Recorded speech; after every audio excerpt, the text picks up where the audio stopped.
Movie Plus takes us on a word film garden tour, showing us scenic settings from some of our favourite films.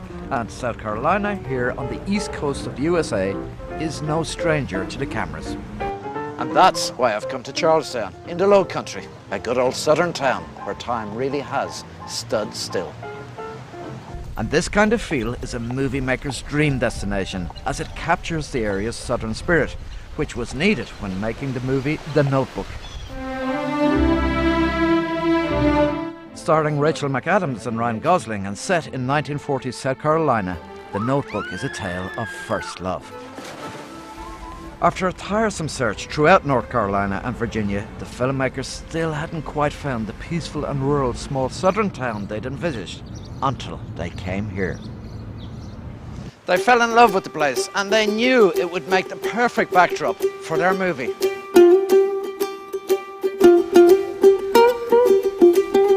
From the town's architecture to its plantations and beautiful gardens. And it was this type of charm that made it the movie maker's dream destination.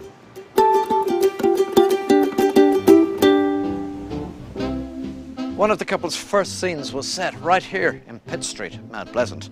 Now, although it's not a movie garden, it was one of the first steps in their blooming romance. It's the girl from the carnival, right? You remember me? Yeah, sure. The movie makers had to change the street signage and the parking meters to fit in with the 1940s era. But there was one building they didn't have to worry about. Great. Oh, thanks. Really, really great. You do look great. You look great. And I know I look great. So, can we please go see this movie? But it was the water scenes that really captured the true beauty of the area.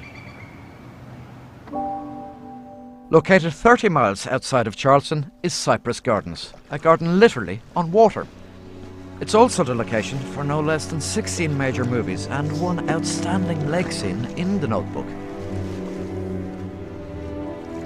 Visitors can easily spot the scene here at Monk's Corner, where Ali and Noah come out on their boat.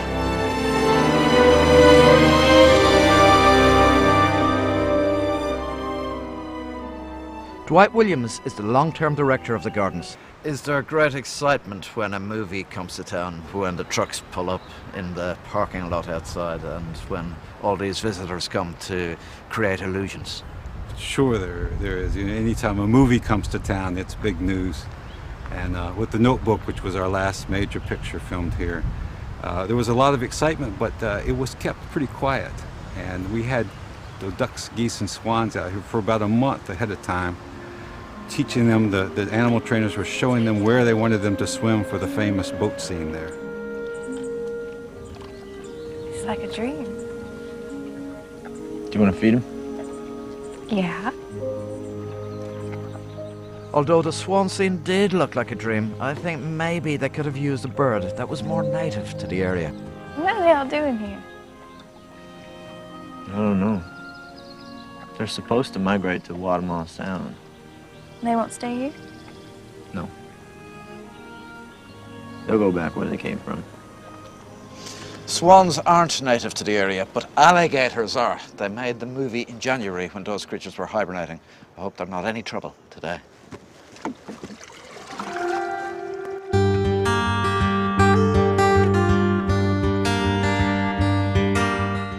The gardens weren't the only location to be chosen here in South Carolina for the movie.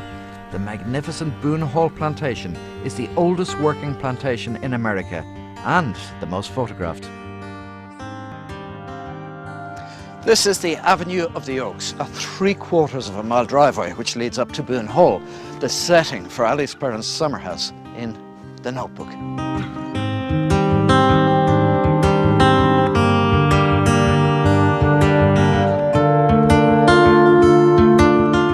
Why was Boone Hall chosen as a location?